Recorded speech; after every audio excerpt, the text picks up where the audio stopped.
you're a filmmaker or content creator, I'm sure you can relate to how many hours goes into production, pre-production, post-production, distribution, and the likes. And I'm sure you want all the hours that you put in to bring something out, right? Not garbage in, garbage out. We don't do such here. There's definitely ways for you to monetize your content. There's definitely ways for you to make money out of the film that you have made. There's definitely ways for you to make money out of the theater production that you have put up. But how can you tap into these ways?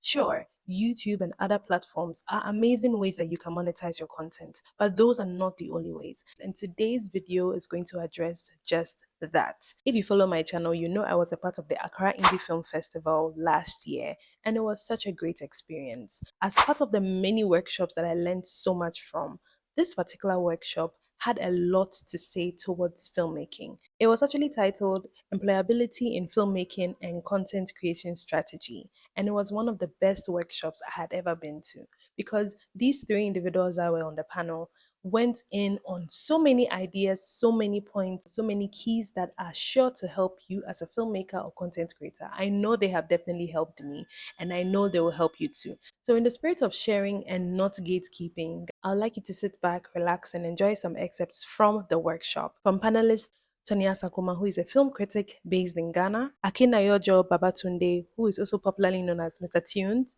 who is a film and TV producer and director based in Nigeria, and Ivy Prosper, who is a producer and content creator based in Ghana. I want you to hear it straight from the horse's own mouth, and you are not going to regret it. Grab your books and pens, ladies and gentlemen, and take down some notes as we enjoy the excerpts from the workshop. If you're successful, you're lucky. Your stuff gets recommended, your stuff gets seen by everyone. Now, I'm very, worried for the upstarters who are now developing their careers. How are they going to develop and be sustainable in this era of technology-driven content discovery? Yes, so for me, it comes in two ways. To break that down, I would like to talk about where you place your content. Okay, so for filmmakers, if you create a content, you have a film. What comes to mind is where you're taking it to. When I started, I didn't start that way. I used to create first. Then I look for where to put, which is wrong. And then it gets, so I have some movies sitting in my house for the past 10 years. I only watch them alone. I'm the audience, myself. Imagine I'm the audience, myself, and then the creator. But then, when we have content on these platforms, we have the SVODs, the streaming platforms. Those are the ones that you pay to watch. We have the VODs. I think VODs are the ones you don't have to pay to watch. YouTube, and then other ones like that. And then we have the cinema itself. So for filmmakers that are just coming, it can be quite challenging. Because these days where we have technology and we have Netflix, we have Amazon Prime or Prime Video, and there's so many other ones, it has its own advantage and disadvantage. Advantage and disadvantages too. So I would say that, first of all, if you need to see these things in two ways, to your advantage or to your disadvantage. For myself, when new things come, I don't get scared or frightened and look down on myself. And I don't say, it's not going to work for me. You need to be positive in your mindset. She said something about that.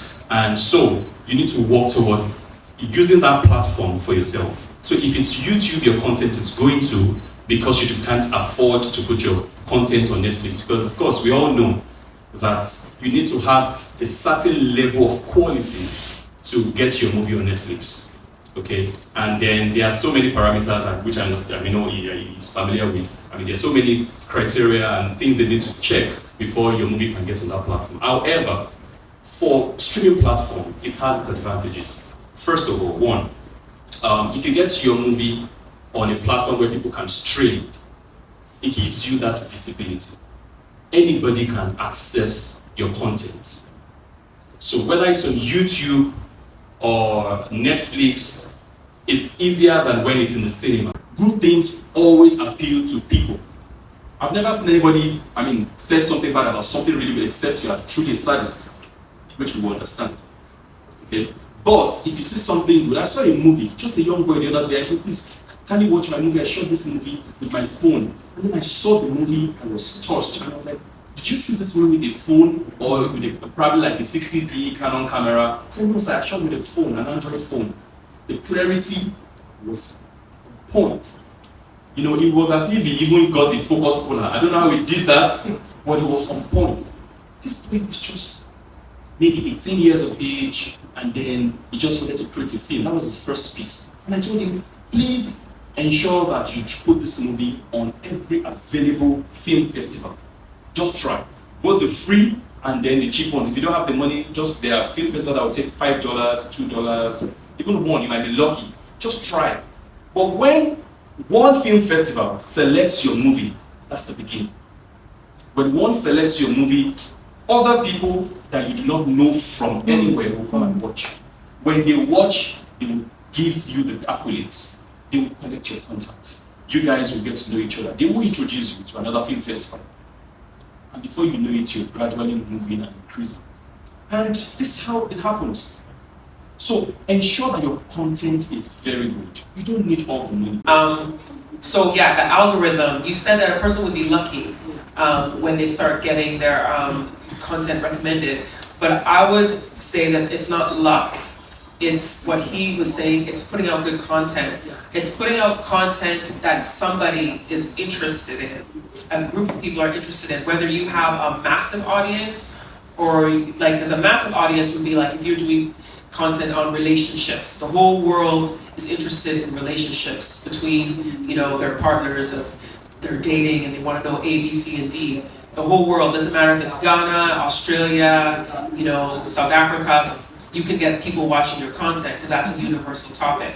But if you're somebody who's talking about how to cook multiple dishes using plantain, it's a very specific group. But because it's a very specific niche group, you will get people who are committed and dedicated to watching your content, and it can get recommended to those people in that group. For example, when I started my YouTube channel, initially I did it to apply for jobs. So I had studied radio and television broadcasting, and I did an internship in a newsroom in the US in Detroit, NBC. And I did a demo reel, here they call it a show reel, and that was what I used my YouTube channel for. I just would put that there, and when I would apply for jobs, I give them the link. You can watch to see what I can do on camera, or editing I've done, producing I've done, and you can see my ability. So that's what I originally started my YouTube channel for. And then when I came to Ghana in 2011, and I remember going to a conference, it was a women in media conference at I think it was La Palm. We did Coconut Grove and La Palm. So at La Palm, that was my first time going to La Palm in 2011. And I was walking the grounds, I was like, oh my goodness, this place is beautiful. So I took out my phone, which at the time, I believe it was a BlackBerry at the time, and I took out my phone, I started recording. I was like, look at this. This is Africa. Changing the narrative of Africa. This is so beautiful. Oh my goodness. And like nobody watched the video. I probably still only have like 100 views on that video. But once in a while, I was posting about Ghana, and then I found it was around 2017, 2018, when all of a sudden, people started wanting to see about Ghana. And I was like, oh, people want to see stuff about Ghana, really? And it was like I did a top positive things about Ghana, living in Ghana. Then I did top negative things about living in Ghana. And of course, people gravitate towards negative. I don't know what it is about human beings, but the positive video didn't get as much traction as the negative video did. But what it taught me was people wanted to know about Ghana. So then I continued making videos about Ghana. And one thing I can say is because of the content I was making, that's how I ended up getting the job I have now. I work with Ghana Tourism Authority doing their content for the Year of Return in 2019 and now Beyond the Return campaign. So they had already within the organization seen that I was promoting Ghana, and because of my maturity level, and it's not that I'm calling other people immature, but I think it's because the way that I deliver content is more of a journalistic way, rather than, because I mean you have content from creators like Black Volta, who will be more like, you know, the young, hip, party, that kind of thing. But me, I'm more of like that journalistic kind of person. So I think that I kind of fit into trying to get the content to the world when it came to this campaign to invite the diaspora. But anyway, I say that to say it's important to pay attention to your content and what people are responding to. Because once in a while I'll put stuff out, even today, sometimes I'll be like, oh, I want to put something out, and I put it out and I'm just like, oh, nobody liked it. I liked it so much. But so I have to always remember that it's about the audience. Now I forgot your question. How do we stand out? How do you stand out? By being yourself. You stand out by being yourself. You can't try to be someone else, because if you try to be someone else, the time will come when you get tired of trying to be somebody else, and the true you will come out. We actually see that in people in the music industry sometimes. Like, there's artists who they'll sign on to a label, and the label tells them, you have to do this, you have to do that, and they're trying to be somebody else. And then as their career evolves, they change because they're like, I'm tired of trying to be this. There was an American artist named Pink. When she started off, she was on a label that was like urban music, R&B. And so it was like they were trying to get her to fit this, like a white R&B girl kind of thing. And then she just broke out of that and decided, I'm gonna just be myself. And she became more pop rock kind of style. So if you are not yourself, the time will come that you're tired and you just throw it all off and then try again being naturally you. So that's my advice, is just be yourself. Don't be afraid, because there's somebody out there. When Woodenmaya started doing his stuff, there were some people who I would overhear saying, oh, this guy is so annoying in his videos. Oh, he's so annoying. What's this? But look where he is now. He was himself. You have to be yourself, because people will gravitate towards you for who you are. Sometimes I forget about that too. I'm like, oh, do people even like my work? Then when I meet somebody who's like, I met someone last week at the National Theater, and they were like, we've been watching your content, and because of your content, we've moved to Ghana. And it was like, wow. You know, and that wasn't the first time I've heard it. I've heard people, and it always seems to be those moments when I'm feeling discouraged, that all of a sudden I meet someone who says, I moved to Ghana because of your content, or I took a vacation in Ghana because of your content. And then it's like, wow, you know what, I'm doing something right. So be yourself when you're making your content, because that's how you win, is by being yourself. And if you're a filmmaker, remember that Netflix is not the be-all and end-all of getting your content out there. Especially since you're here in Ghana. Because Netflix right now, their priority in Africa is Nigeria, Kenya, and South Africa, not Ghana. Ghana is not their priority. So that shouldn't be your number one. Try to look at other streaming platforms that you can possibly look at to get your content out there. Because if it does get on another platform, then maybe Netflix might look at it later on because of demand. But know that Netflix is looking at Nigeria and South Africa and Kenya as their priorities in Africa. But one thing that is for certain, the world is looking for African content. And now is the time for you to make content from your perspective, because they've been telling our stories for decades, and now it's time for us to be doing that.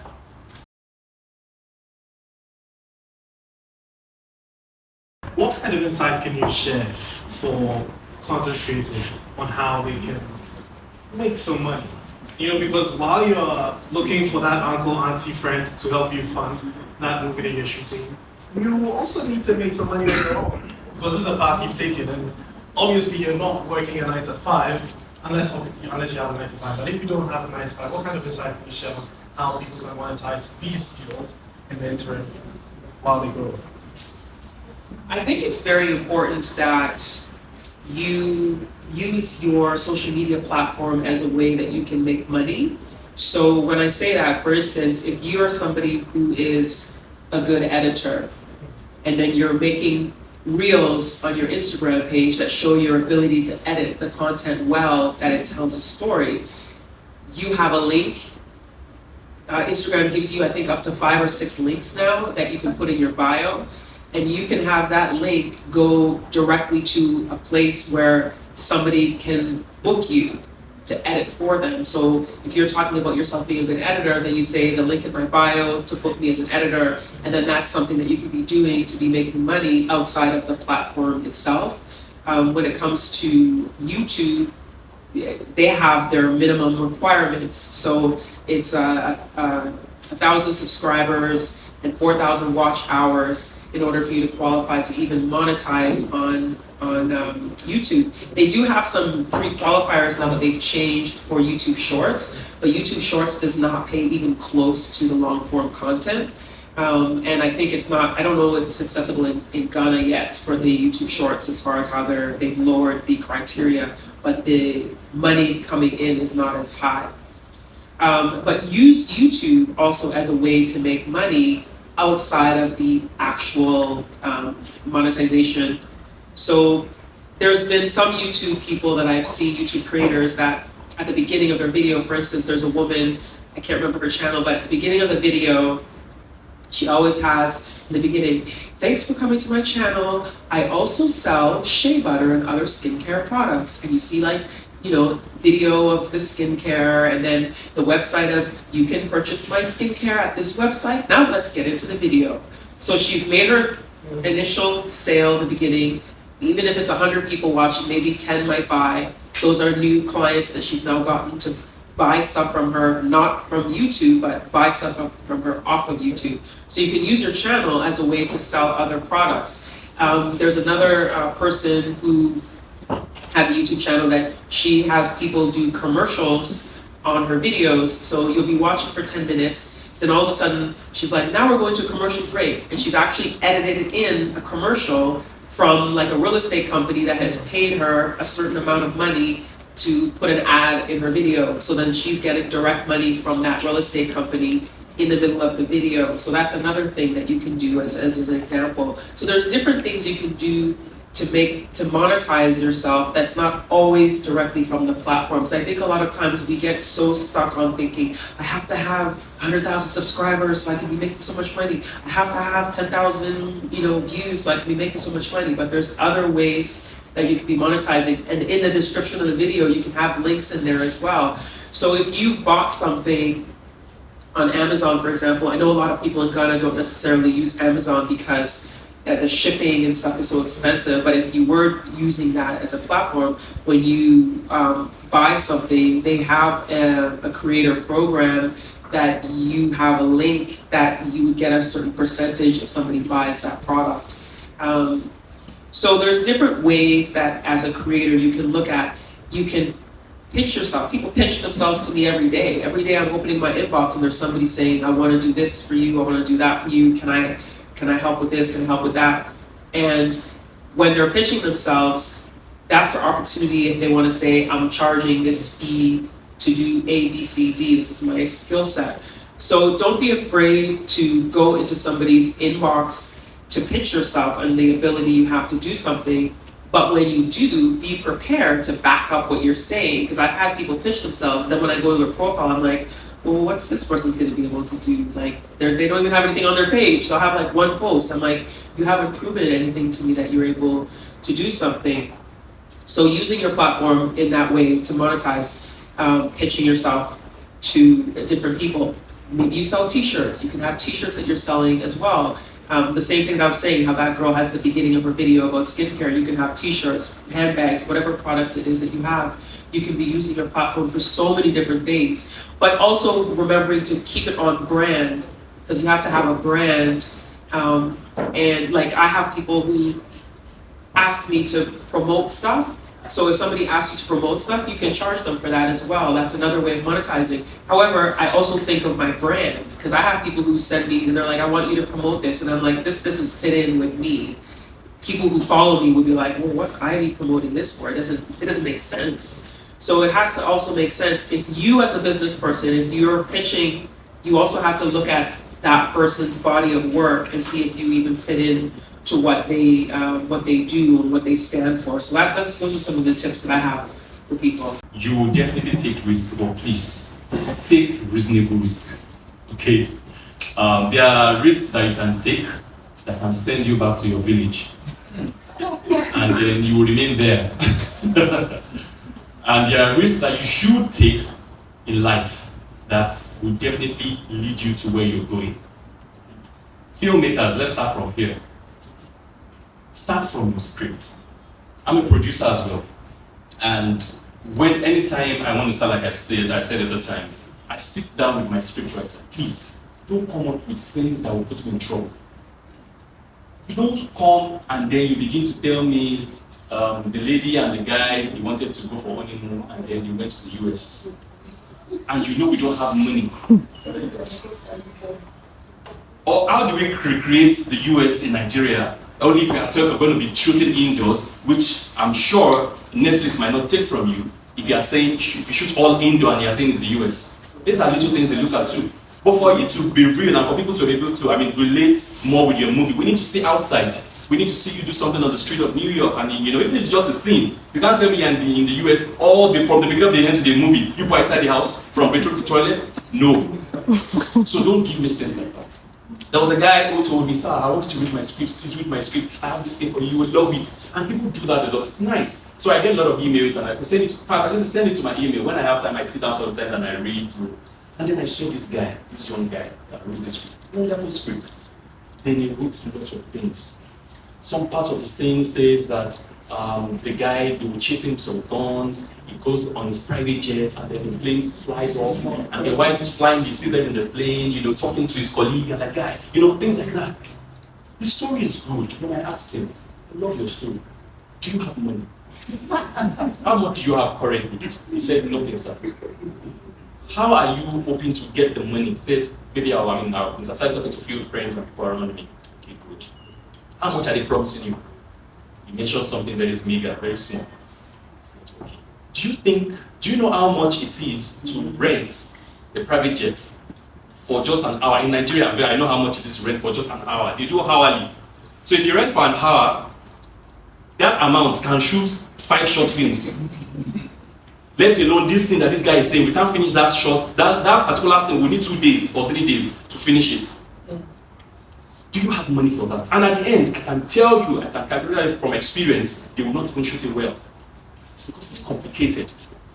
And it needs high-profile cinematographers, directors, and strong team to create very believable, scenes on the plane, and shots that would really fascinate you while watching. It's not just put the camera and then you shoot and say action, and then all of you run inside. No. So when I said that, he became very calm and said, that's true. I said, so now imagine maybe you've been praying, and then someone from his sleep decides to just dash you money. To shoot that. Let's say it's a miracle. This movie, you are going to waste the whole of that money. And there won't be any result. So sometimes filmmakers, let's be realistic. Be realistic to yourself. Do not lie. One thing I don't do to myself, I always tell myself the truth. You cannot do this thing for now. You don't have the capacity. Don't lie to yourself. Don't try to shoot what Steven Spielberg is doing. You're not cutting there. Don't lie to yourself. You are not Matthew McConaughey. You are not Angelina Jolie. Don't lie to yourself. Do what you, Akosua, in Ghana, can do. Don't do what even some people that you know are bigger than you will do. Number one way to reduce the risk, that's number one. So when you're doing your script, tell your scriptwriter, or when you are creating the idea, please, I want us to do this, but please, can you please avoid expensive things? Rather than shoot on the road close to cantonment or close to the governor's house where they will chase us with maybe guns, why don't we shoot that scene on our street?